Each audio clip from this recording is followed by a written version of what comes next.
Quais são as marcas de uma igreja saudável?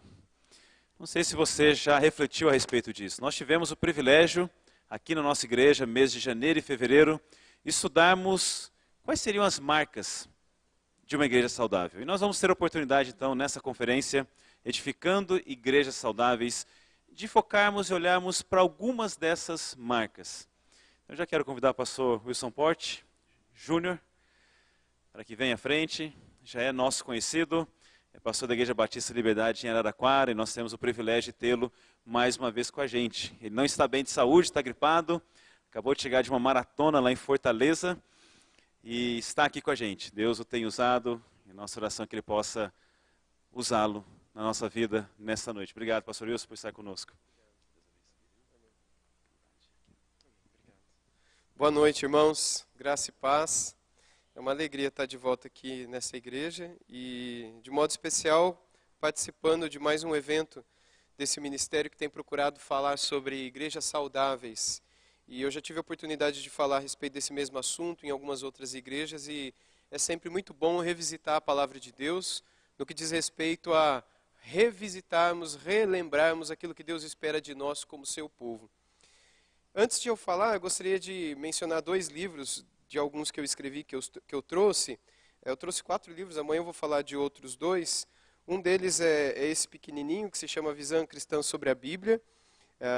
Escrevi esse livro tem uns 2 anos atrás, mais ou menos. Foi publicado pela editora Visão Cristã, lá do Nordeste. E nele eu conto um pouco sobre a história das Escrituras, como ela chegou até nós. Eu falo um pouco sobre a formação do Antigo e do Novo Testamento, como que a igreja foi chegando à conclusão e o povo, tanto o judeu quanto a igreja no período pós-Novo Testamento, a que a Bíblia fosse e os livros que fossem, mas eu também conto um pouco sobre a história da perseguição da Bíblia, tratando do período em que o próprio cristianismo, né, a igreja reconhecida da época, perseguiu a seus irmãos, a própria igreja, por causa da palavra de Deus, num período em que muitos quiseram traduzir a Bíblia e colocarem na língua do povo. E, literalmente, centenas de milhares de cristãos foram mortos, perseguidos, por causa do seu desejo de traduzir a Bíblia e colocar na língua do povo. E nesse livrinho eu conto um pouco sobre a história da Bíblia, sobre como ela chegou até nós. É importante que a gente saiba que foi a preço de sangue que hoje nós temos o que temos nas nossas mãos para que possamos ler e valorizar. E um outro livro, esse daqui, Um Pregador da Graça, ele foi publicado pela editora Luz e Vida. E nele eu conto a história de um servo de Deus, é uma biografia, um puritano chamado Benjamin Kitt. Ele foi um pastor batista também no século XVII, lá na Inglaterra. E foi um homem a quem Deus muito usou e que por causa de sua fé e das suas pregações, em alguns períodos de instabilidade política na monarquia britânica, ele foi preso várias vezes, torturado também, mas não deixou de pregar e de, enfim, sustentar aquilo que ele cria. E nesse livro eu trabalho um pouco com aquilo que eram as doutrinas centrais que ele acreditava. E como essas doutrinas da graça fizeram dele um pregador da graça e o sustentaram em momentos extremamente difíceis de sua vida, fazendo dele um herói da fé para nós também do tempo moderno. E contando a história dele, eu acabo contando um pouco da história da Igreja Batista, um pouco dessa tradição, como ela se formou e como ela chegou até nós hoje também. Esses 2 livros, além de vários outros excelentes livros de outras editoras, também estarão à disposição dos irmãos ali no final. Eu recomendo que vocês passem depois na livraria para dar uma olhadinha. Vamos orar mais uma vez, pedindo ao Senhor que nos abençoe na sua palavra. Pai, muito obrigado por nos dar esse tempo precioso em que, como irmãos, irmãs e filhos, filhas do Senhor, podemos abrir a tua palavra e nela sermos alimentados, ensinados, exortados, repreendidos, consolados, enfim, tratados pelas palavras e conselhos que vêm diretamente do Senhor. Nós pedimos que fale ao nosso coração e que abençoe ricamente esse tempo, Pai, que passaremos juntos aqui sobre a Tua palavra. Assim te rogamos gratos em nome de Jesus. Amém. Eu quero convidá-los a abrirem suas Bíblias comigo no Salmo 119, por favor. Eu gostaria de ler com vocês dos versos 105 a 136. Salmo 119. Hoje e amanhã, eu e o pastor Helder Cardim, que chega amanhã à tarde, falaremos sobre esse tema, igreja saudável, edificando igrejas saudáveis. Obviamente, existem uma série de livros que tratam desse assunto, mas alguns dos temas que trataremos não estão dentro desses livros, mas estão na própria palavra de Deus e traz para nós reflexões a respeito do que Deus espera de nossas vidas. Quando nós pensamos em igrejas saudáveis, o que imediatamente vem à nossa mente? O que vem à tua mente quando se pensa em igreja saudável? Às vezes vem à mente da pessoa o que seria uma instituição, como funcionaria uma igreja local saudável. Mas, biblicamente falando, o que Deus espera que venha à nossa mente quando nós pensamos a respeito do tema, não é como seria uma igreja local saudável, mas como seria um indivíduo saudável. Uma vez que igreja, ela não é feita sem que indivíduos estejam nela. A igreja é feita de pessoas. A igreja não é uma instituição, embora essas pessoas, pela direção e graça do Senhor, formem uma organização, uma associação, uma congregação, uma assembleia, enfim, uma associação, uma instituição. Mas nós não podemos nos esquecer que, para além do caráter institucional que a igreja possui, ela é um aglomerado de pecadores, de pessoas que foram redimidos pela graça do Senhor. E as pessoas são a igreja. Portanto, quando nós pensamos no tema edificando igrejas saudáveis, literalmente nós estamos querendo dizer edificando vidas que sejam saudáveis. Ou seja, como é que você consegue ser um cristão saudável? O que é ser um indivíduo que faz parte de um todo e que é saudável? E que por cooperar com o todo, permite, colabora, contribui com que esse todo se torne saudável também. Porque, na verdade, o corpo será saudável quando cada parte for saudável. E é óbvio que há vários aspectos relacionados à vida cristã que precisam estar em nossa mente, precisam estar diante de nós como um prisma, diante dos nossos olhos, a fim de que, absorvendo individualmente cada um de nós esses aspectos, quando estivermos com o todo, nós possamos expressar essa saúde e, junto do todo, sermos uma igreja saudável. Portanto, quando pensamos em edificar igrejas saudáveis, nós estamos pensando em sermos indivíduos saudáveis. E o aspecto que eu quero abordar com vocês hoje à noite é a respeito da sã doutrina, a igreja saudável e a sã doutrina. Qual é o aspecto da palavra de Deus, das sãs doutrinas das Escrituras na nossa vida, que possam trazer saúde para a nossa vida e naturalmente, consequentemente, trazer saúde para a igreja? É muito comum, especialmente em fóruns de seminários de teologia ou fóruns de igreja, onde as pessoas fazem perguntas ao final das palestras, dos estudos, a respeito de por que a igreja está doente, por que a igreja está fraca, por que a igreja não evangeliza, por que a igreja tem se esquecido disso ou deixado de fazer aquilo. E a resposta é tão simples, é sempre a mesma, é porque tem faltado Bíblia, é porque tem faltado instrução, é porque tem faltado alimento. A principal fonte de vida e de saúde para o corpo é o alimento, tanto para o corpo físico quanto para o corpo de Cristo. E o alimento do corpo de Cristo é a palavra. Logo, quando falta a palavra, falta saúde. E quando falta saúde, sobra a enfermidade. Quando sobra a enfermidade, resta, não é? O que mais existe são reclamações, murmurações, fofocas, acomodações e tantas outras coisas. E não há um capítulo na Bíblia melhor do que o Salmo 119, que nos instrua, que nos conduza à concepção do que seria, de fato, o papel da sã doutrina na vida do cristão. Nós sabemos que todos os versículos desse, que é o maior salmo das Escrituras, tratam da palavra de Deus e abordam os vários aspectos da palavra do Senhor. E eu selecionei esse trecho do Salmo 105, do verso 105 até o verso 128, que está subdividido em 3 partes, porque, especialmente a parte do meio, traz para nós a ideia central que Deus espera que a palavra de Deus tenha na nossa vida. Portanto, vamos ler já logo a primeira parte, que vai do verso 105 ao verso 112, onde lemos assim: A tua palavra é lâmpada que ilumina os meus passos, e luz que clareia o meu caminho. Prometi sob juramento e o cumprirei. Vou obedecer às tuas justas ordenanças. Passei por muito sofrimento. Preserva, Senhor, a minha vida conforme a tua promessa. Aceita, Senhor, a oferta de louvor, dos meus lábios, e ensina-me as tuas ordenanças. A minha vida está sempre em perigo, não me esqueço da tua lei. Os ímpios prepararam uma armadilha contra mim, mas eu não me desviarei dos teus preceitos. Os teus testemunhos são a minha herança permanente, são a alegria do meu coração. Dispus o meu coração para cumprir os teus decretos. Apenas essa parte, nesse primeiro momento, é uma das partes aqui do Salmo 119, que é subdividido conforme as letras do alfabeto hebraico. Aqui a gente está na letra N, ou na letra Nun, como o Aleph Beit, né, o alfabeto dos hebreus diz. Esse trecho aqui, ele nos aponta dois aspectos especiais. O primeiro deles é, eu não me esqueço. Segundo, por isso eu não me desvio.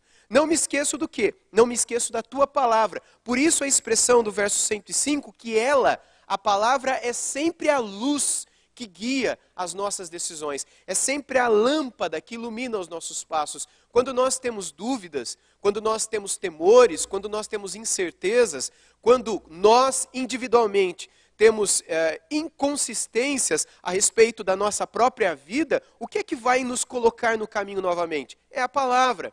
Quando nós, como igrejas também, temos dificuldade para tomar certas direções, ou precisamos tomar certas decisões com relação a questões denominacionais, com relação a questões institucionais, locais, ministeriais, missionais, etc.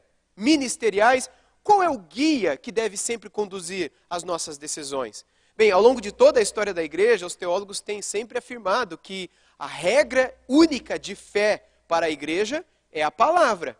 Ela é a única regra, ou régua, ou cânon, ou a norte, bússola, que aponta para nós, seja individual, seja congregacionalmente, o caminho das decisões que precisamos tomar. Se nós nos basearmos em qualquer outra luz, seja ela a experiência que tivemos numa igreja X, a experiência que um ministério em tal país experimentou, ou um sonho, uma visão que algum indivíduo eventualmente teve, fracassará, não dará certo. Porque a única luz que deve guiar sempre as nossas decisões é a palavra, é ela que clareia o caminho e faz com que tudo fique claro para nós. Ele vai dizer no verso 106 que ele prometeu sob juramento que cumpriria obedecer todas as justas ordenanças do Senhor. E aí, no verso 107, ele diz algo que ele vai contrastar com algo que está no 111. No verso 107, ele diz que ele passou por muito sofrimento. No verso 111, ele vai dizer que os testemunhos são a alegria do seu coração. E ele vai tentar colocar um contraste diante de nós para mostrar justamente como essa luz é capaz de dissipar uma situação de sofrimento e tristeza e trazer alegria mesmo quando o problema ainda persiste. Passei por muito sofrimento. O que ele fez na ocasião do grande sofrimento?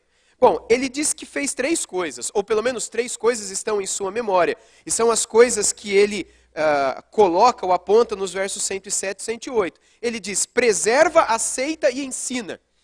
No verso 107 ele diz, preserva a minha vida conforme a tua promessa. No meio do sofrimento, no meio da angústia que individualmente podemos passar, ou como igreja podemos passar também por instabilidades, momentos de divisão, momentos difíceis por meio dos quais a igreja passa, a liderança passa. Qual deve ser a oração da igreja nesse momento? À luz da sã doutrina, nós aprendemos que devemos pedir a preservação do Senhor. Nunca que o Senhor nos divida, nunca que o Senhor purifique a igreja tirando, mas que o Senhor preserve, instruindo por meio da sua palavra. Segundo lugar, aceita, Senhor, a oferta do louvor dos meus lábios. No meio do sofrimento, além de pedir que o Senhor preserve a igreja e a minha vida no meio do sofrimento, eu aprendo também que eu não posso deixar de louvar em meio ao sofrimento. E a terceira coisa é, ensina-me as tuas ordenanças. Ou seja, enquanto eu oro por preservação, enquanto eu tenho a consciência de que eu devo permanecer louvando, eu não posso me esquecer que o Senhor espera que no meio da minha tribulação eu continue a ser edificado. O tempo todo, o tema edificação está presente nas Escrituras. Essa semana eu estive falando num congresso lá em Fortaleza, o Eucleme mencionou há pouco, e nessa conferência alguém, eu não sei quem, perguntou a respeito de ministérios pastorais, onde os pastores ou os líderes da igreja, os professores de escola dominical, eles têm muita dificuldade com leitura, eles não gostam de ler e eles rejeitam cursos e congressos, porque eles não gostam disso, né? E têm dificuldade com a leitura. E o que os palestrantes achavam isso? Era uma mesa redonda e o rapaz que estava conduzindo passou para mim essa pergunta, né? E a minha resposta, e tem a ver com o que diz aqui o final do verso 108, foi essa, que se o cara ele não gosta de ler, ele não deveria nem estar no ministério. Alguém que é chamado para o ensino, seja o ministério pastoral, ou não sendo o ministério pastoral, se você foi chamado para dar aula na escola dominical, ou para discipular um amigo, ou para instruir uma pessoa, ou mesmo na tua casa para educar os teus filhos, e você não quer aprender para então poder ensinar, você não estará apto para ensinar. Para que eu, você, qualquer um de nós, pais e mães, professores, pastores, evangelistas, etc., estejamos aptos a ensinar, nós precisamos estar ávidos para aprender. Sem que estejamos ávidos pelo ensino, pelo aprendizado, a gente não vai ter o que ensinar. A gente vai ensinar a nossa experiência, a gente vai ensinar um pouquinho daquilo que a gente aprendeu numa mensagem, num congresso, ou de um pastor, ou de uma experiência pessoal. Mas não é isso que Deus espera de nós. Naquela ocasião, eu disse que um pastor que não gosta de ler, que não gosta de estudar, ou um professor de escola dominical, um líder religioso que não queira sempre se aprofundar, seria a mesma coisa de um médico que não gosta de estudar sobre o corpo humano. Ou um mecânico de automóveis que detesta o barulho de carro, que não suporta mexer com o carro.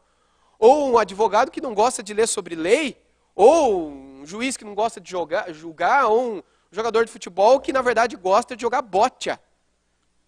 Então, não faz sentido para aquele que é chamado. E uma das suas vocações é ser apto a ensinar, que ele não esteja sempre ávido para aprender. E é interessante que o Senhor nos ensina o tempo todo que mesmo em meio às tribulações, nós devemos estar sempre prontos para dizer, ensina-me as tuas ordenanças. Em qualquer momento, seja o indivíduo, seja a igreja, quando nós estivermos passando por qualquer situação que for, nós sempre devemos ter um coração pronto para estudar, para aprender, para abrir a palavra de Deus, para abrir mais um livro, para comprar outro livro, para continuar crescendo, para abrir a palavra de Deus, para frequentar estudos, congressos, e não deixar jamais de participar dos cultos públicos onde a palavra de Deus é ensinada e o alimento da palavra é dado ao povo. Por que razão? Porque Deus espera que nós tenhamos um coração sempre ávido para aprender. É isso que nos tornará aptos a ensinar. Nos ensinar sempre que estiver tudo bem? Não. Ensinar a tempo e fora de tempo. Pregar, falar em todas as circunstâncias. Sermos aptos a dar a resposta da esperança da nossa fé para todo mundo que nos pedir a respeito dela. Porque a gente tem esperança. Portanto, preserva, aceita o meu louvor e me ensina. E é interessante que ele vai dizer que, no verso 110, né? Aliás, no 109 ele diz, eu não me esqueço da tua lei. Em todo tempo, mesmo quando a minha vida está em perigo, eu não me esqueço da tua lei. Esse é o grande segredo da igreja. De toda a igreja que deseja ser saudável. E é o grande segredo de todo cristão que deseja ser saudável. É nunca nos esquecermos da palavra de Deus. Curiosamente, a primeira coisa que nós abandonamos quando nós estamos mal é a palavra de Deus. Depois é a oração. Depois é a comunhão dos santos. E aí a gente perde tudo. Mas na verdade, em momentos difíceis, sejam individualmente, seja coletivamente, a primeira coisa que deveríamos fazer é, vamos buscar a palavra de Deus. Vamos ler a palavra de Deus. Vamos sentar e estudar a palavra de Deus. Talvez num primeiro momento a instrução que vier não nos falará tão claramente a respeito do assunto que precisamos. Mas em algum momento ela falará. Em algum momento os seus conselhos nos direcionarão. E ela cumprirá o seu papel de ser lâmpada, de ser luz, para nos guiar, para clarear o nosso caminho. É interessante o verso 110 que diz, os ímpios prepararam uma armadilha contra mim. Todas as vezes que eu leio nos Salmos, os ímpios, os meus inimigos, o que você lembra quando você lê isso nos Salmos? Porque os Salmos falam muito, né, a respeito dos nossos inimigos, eles me cercam, os ímpios falam mal de mim, os meus detratores, os meus perseguidores, eles querem me destruir e me matar. Eu não sei você, mas toda vez que eu leio esse tipo de coisa, eu coloco aqui no lugar dos ímpios o meu próprio coração. Porque hoje em dia você pode até ter um inimigo ou outro, certo? Tem gente que tem inimigo, eu acho que eu não tenho nenhum inimigo. Pelo menos que eu saiba, né? Pode ser que tenha alguém que não gosta de mim, não sei. Mas eu não tenho inimigos. Mas eu tenho um inimigo. E o inimigo mora dentro de mim. É o meu próprio coração. É ele que quer me levar sempre para o caminho errado. É ele que quer sempre me inclinar para o lado que Deus odeia. Eu acho que você tem um inimigo semelhante ao meu dentro de você. E aqui ele diz, os ímpios preparam uma armadilha contra mim. Aqui eu colocaria, o meu próprio coração o tempo todo está preparando uma armadilha contra mim. Mas no mesmo verso ele diz, eu não vou me desviar dos teus preceitos. Ou seja, da sã doutrina, da tua palavra, dos teus testemunhos. E aí então no verso 111, depois de ter falado no 107 que ele passou por muito sofrimento, ele vai dizer que justamente esses testemunhos, conselhos, palavras, ordenanças, lei, mandamentos, são sinônimos para a palavra de Deus. Ele vai dizer, é ela, a palavra, que é a alegria do meu coração. No meio de tudo isso que eu estou passando, é ela que sustenta e alegra o meu coração. Por isso eu dispus o meu coração para cumprir os teus decretos até o fim. Nessa primeira parte, portanto, duas coisas me vêm à mente, que estão nos versos 109 e 110. A primeira é, não me esqueço da tua lei, e a segunda é, não me desviarei dos teus preceitos. Eu creio que esses são dois pontos que nós precisamos ter muito firmes em nosso coração também. Nós devemos estar sempre prontos a não nos esquecermos da palavra de Deus. E para isso nós precisamos decorar a Bíblia, por isso nós precisamos ter sempre ela diante de nós, sempre nos acompanhando, termos um plano de leitura, não só como igreja, mas como pessoas mesmo. Nós precisamos disso. Em segundo lugar, não é simplesmente buscar a Bíblia, mas é procurar cumpri-la, vivê-la, obedecê-la. Por isso, então, não nos desviarmos dela. O valor da sã doutrina no sofrimento está em que ela nos guiará em meio ao sofrimento. O valor da sã doutrina em meio à dor, em meio às lutas, que ele menciona aqui no verso 107, está em que ela será a luz naquele momento de aparente escuridão. O sofrimento normalmente traz consigo a ideia de noite escura. Muitos homens de Deus ao longo da história, quando tratam a respeito da depressão, do sofrimento, da angústia, usam a expressão a noite escura da alma para descrever esse momento de sofrimento pelo qual, em alguns períodos da vida, nós passamos. Períodos de luto, períodos de perda, períodos de dúvidas, períodos difíceis da vida que todos nós estamos dispostos a passar. Como Jesus mesmo disse, no mundo vocês terão períodos de aflições, no mundo vocês terão aflições. Nesses períodos, portanto, nós não podemos nos esquecer da palavra, embora sempre será a primeira que queira fugir da nossa memória. No segundo ponto, no segundo trecho da nossa leitura aqui, está os versos 113 ao 120, onde lemos assim. Perdão, irmãos. 113 diz, odeio os que são inconstantes, mas eu amo a tua lei.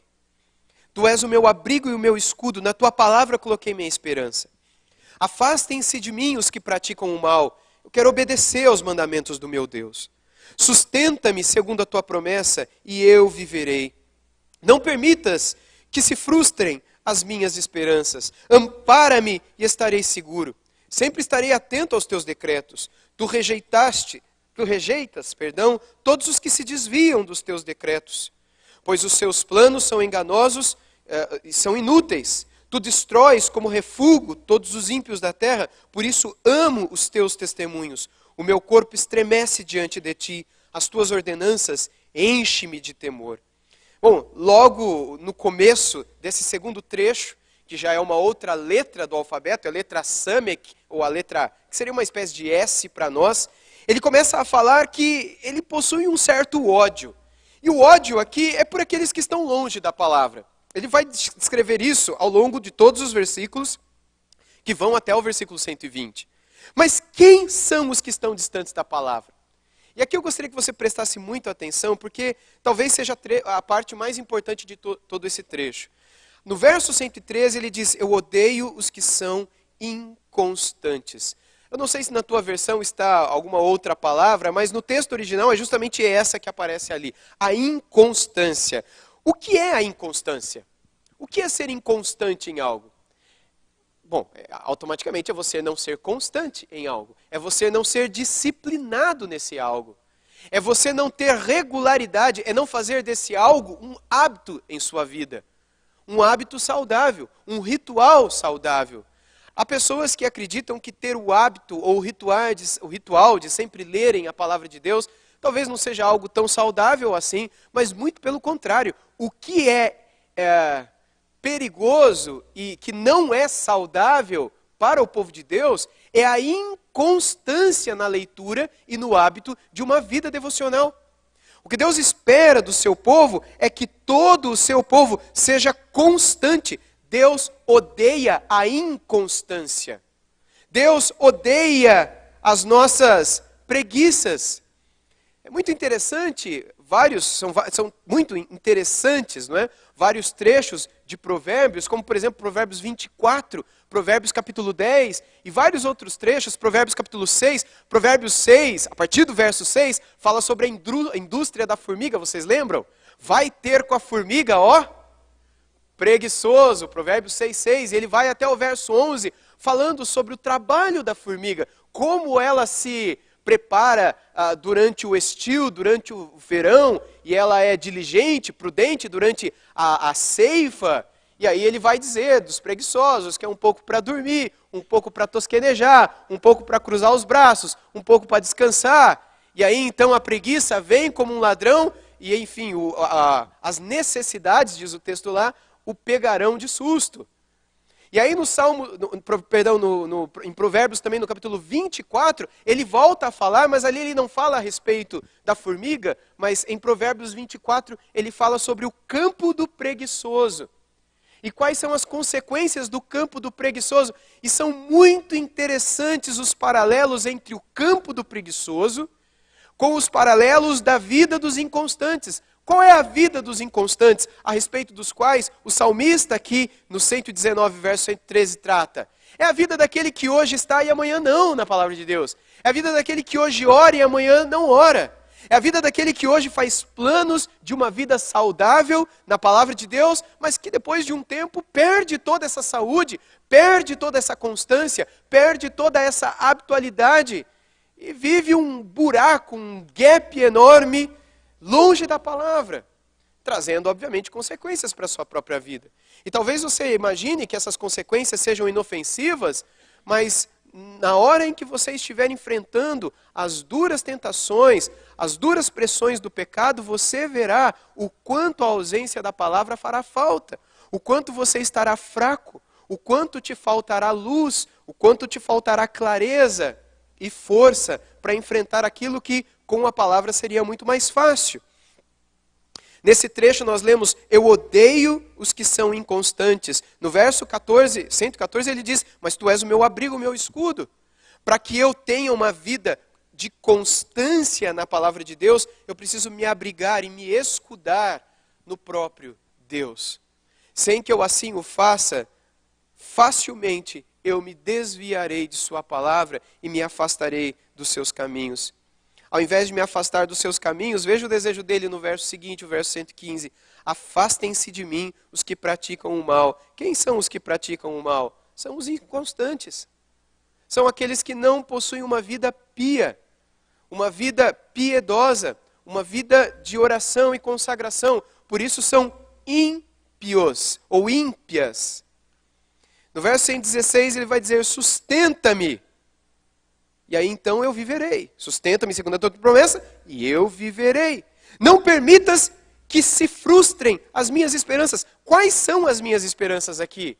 As minhas esperanças são de que eu viva uma vida de constância na tua palavra. Ampara-me e estarei seguro. Ampara-me para quê? Para que eu tenha uma vida de constância na tua palavra. Perceba, portanto, que tanto para um indivíduo, para que um indivíduo tenha uma vida de constância na palavra, ele precisa ter uma vida de dependência na oração. A palavra e a oração são que nem uma duplazinha sertaneja que nunca pode se separar. Você não pode dividir as duas coisas. Enquanto você está na palavra, você não pode deixar de pedir, Senhor, me ampara nela. Senhor, não deixa que eu me desvie dela. Senhor, me ajuda com que amanhã eu não me afaste dela. Senhor, me abençoe para que nada me separe dela amanhã, depois e depois. Tem que estar sempre junto, porque se não tiver, sabe o que vai acontecer? Ou você vai ter uma vida de leitura fria, de ortodoxia morta, de teologia vazia, encher a mente, você vai saber a Bíblia de Gênesis e Apocalipse, vai saber o endereço de todos os versículos da Bíblia, mas o teu coração é um coração podre, um coração cheio de pecado, cheio de maldade, pensamentos impuros, olhos impuros. Sabe por quê? Porque você encheu a mente, mas não viveu uma vida de oração.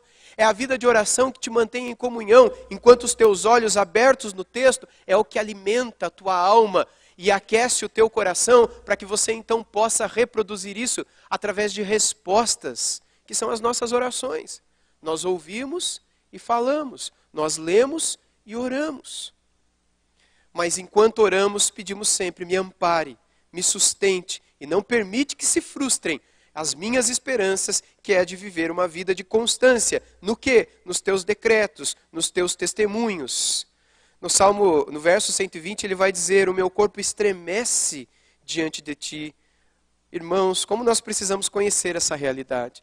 Mas essa realidade na qual tanto o indivíduo irá estremecer diante da presença de Deus, quanto a igreja coletivamente viverá esse momento de estremecer na presença de Deus, de sentir a presença de Deus, de ser quebrantada diante da palavra de Deus. Só existirá quando ela estiver vivendo uma vida diária na presença do Senhor.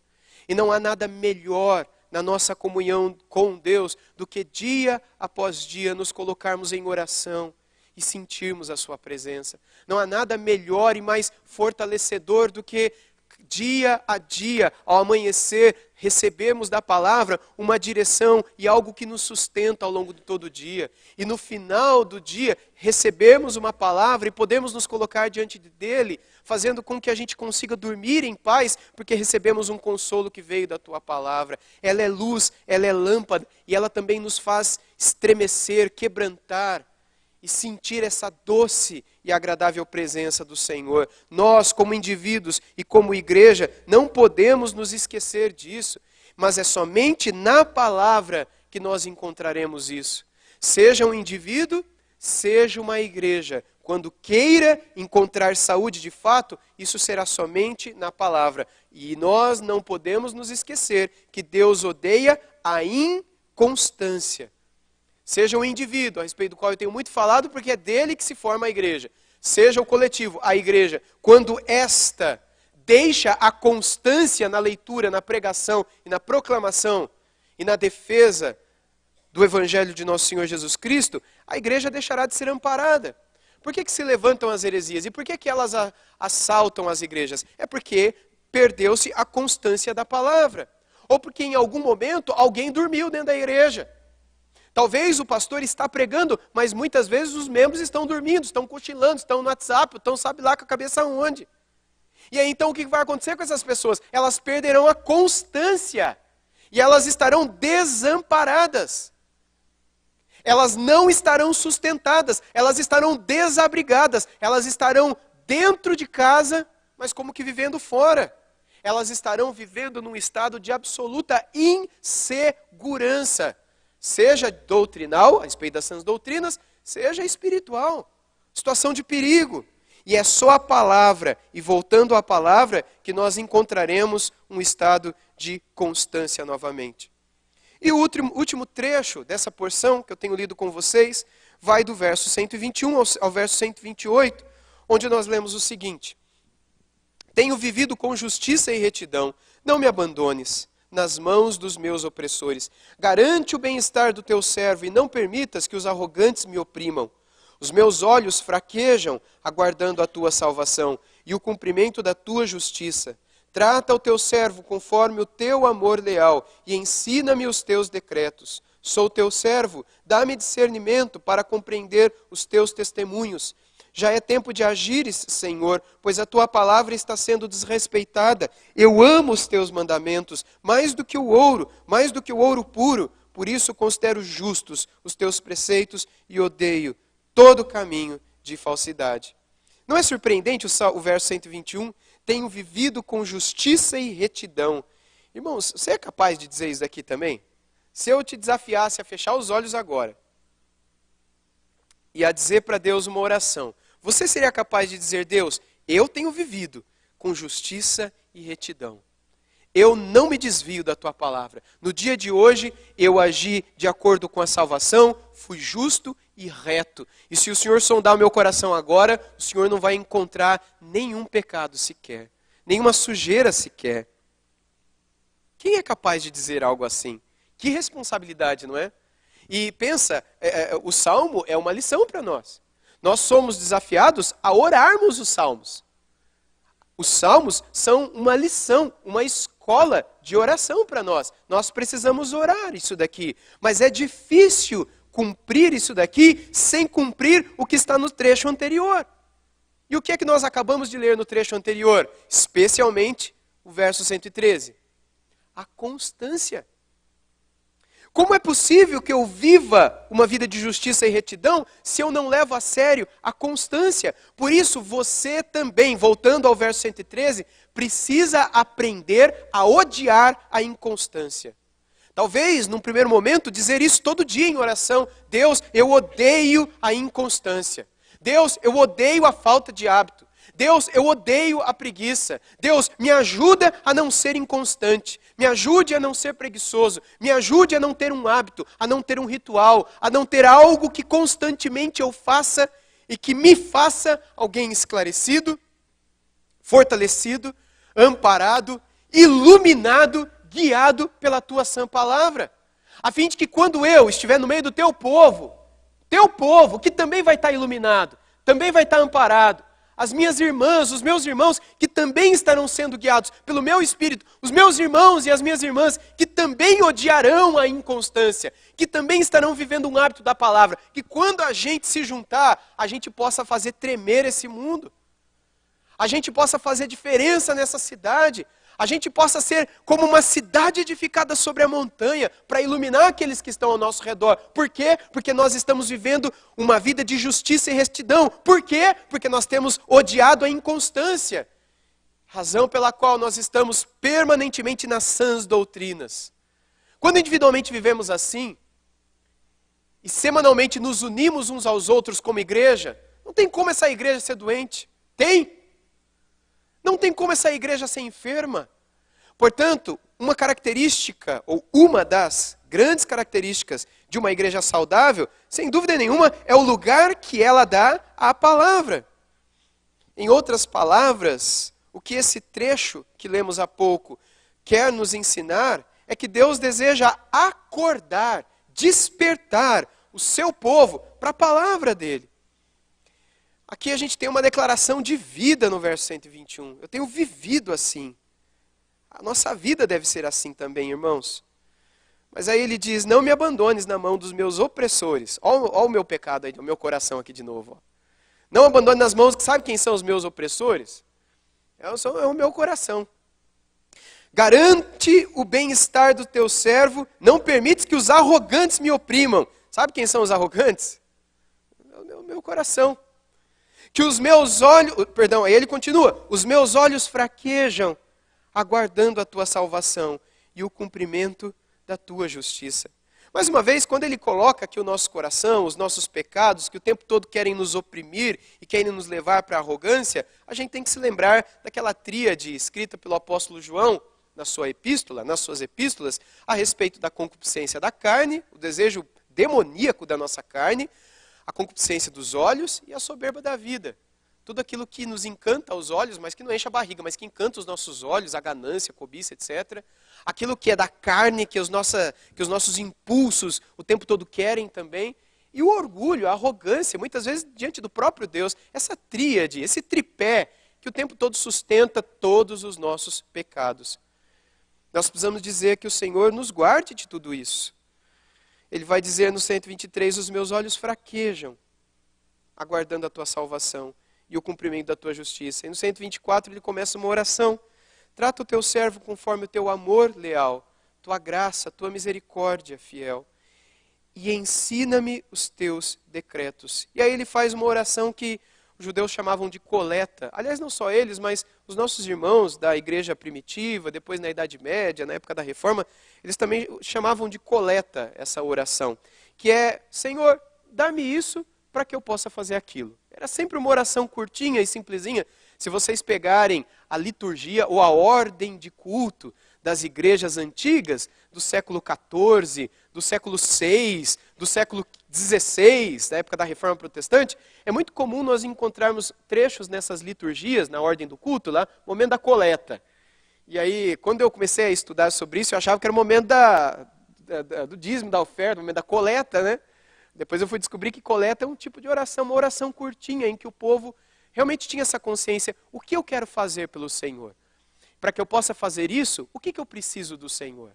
Porque, na verdade, o que fazemos sem que Ele antes não faça algo em nós? O que podemos oferecer a Ele sem que antes dele tenhamos recebido algo? E o que é que dele recebamos que ao praticarmos não devolvemos para Ele mesmo? Porque tudo que dele recebemos, quando colocamos em prática, volta para Ele, para a glória dele. Essa é a comunhão dos santos e essa é a íntima comunhão nossa com o Senhor.